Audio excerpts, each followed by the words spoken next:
Olha, quase 95% da atividade econômica do Rio Grande do Sul foi afetada pelas cheias que arrasaram o estado. Segundo a Federação das Indústrias do Rio Grande do Sul, os locais mais atingidos incluem os principais polos industriais da região.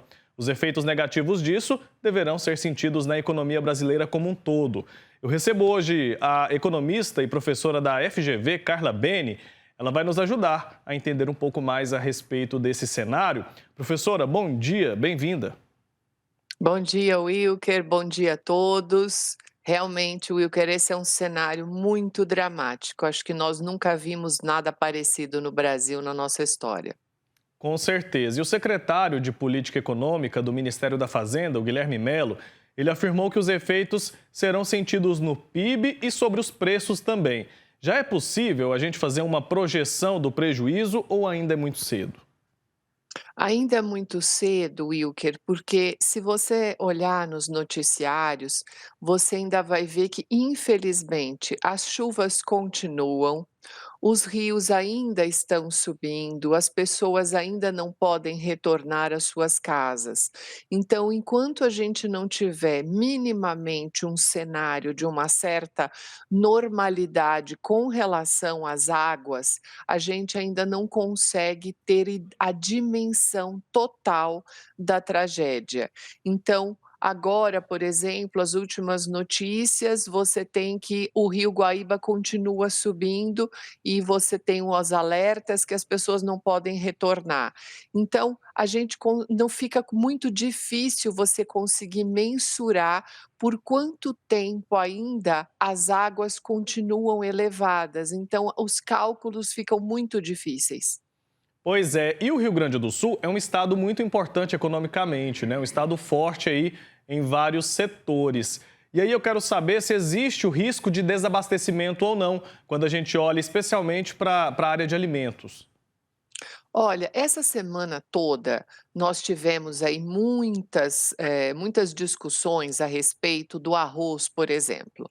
Então, eu vou até explicar para que as pessoas não entrem em pânico, porque é o seguinte: 80% da produção do Rio Grande do Sul de arroz já tinha sido colhida.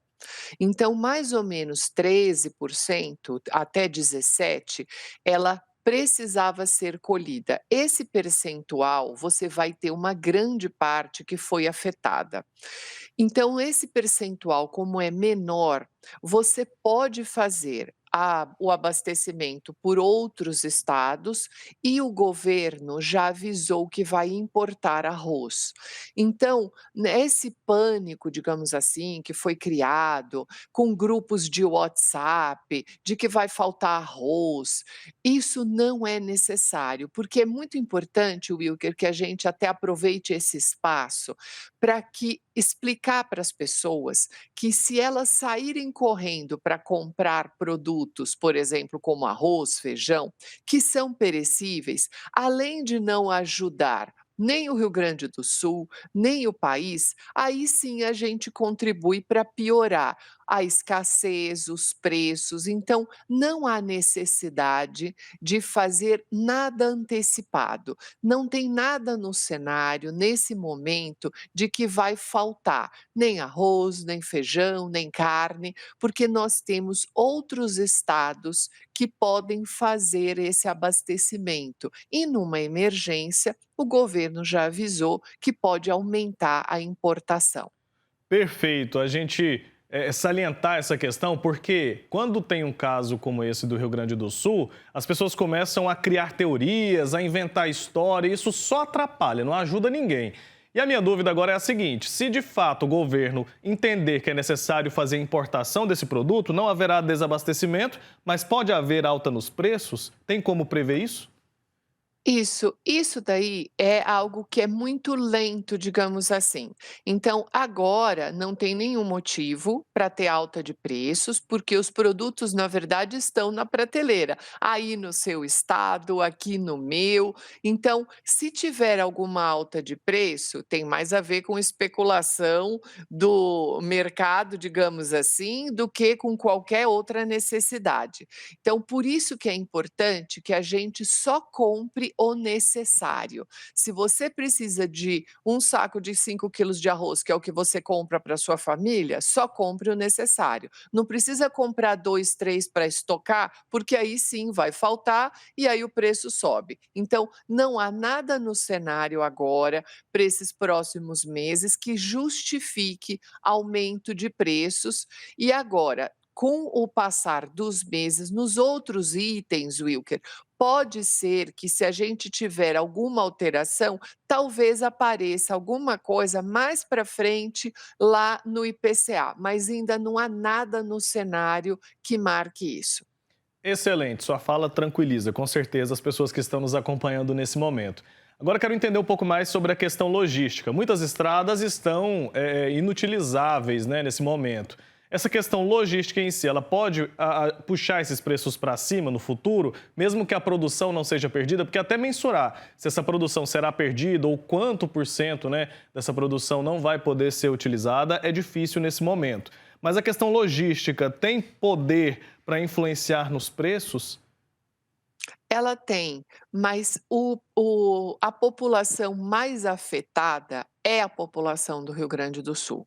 Então, isso daí é o grande drama nesse momento, porque quando digamos assim, o governo federal, ele libera verbas, os estados passam a receber, então, no caso, o estado do Rio Grande do Sul, e depois isso é repassado para os municípios. Essa liberação de verbas, ela até tem um trâmite burocrático, digamos assim. Mas quando isso chega nos municípios, imagine que a prefeitura específica chegou o dinheiro na conta dela. Todas as prefeituras lá têm conta no Banco do Brasil. Deste dinheiro que está na conta do Banco do Brasil, para a hora que o prefeito consegue transformar esse dinheiro que está na conta em material, mão de obra para reconstruir a ponte, a cidade, o entorno dele, porque ele está, por exemplo, exatamente como você falou, com a estrada danificada, com as pontes, com a rodovia danificada, isso vai levar muito tempo, Wilker. Então, essa construção é a pior, que tem a ver com a parte da logística. Perfeito. E o governo tem anunciado algumas medidas, injetando dinheiro na população, nas empresas também. Falamos agora há pouco que novas medidas devem ser anunciadas de hoje para amanhã.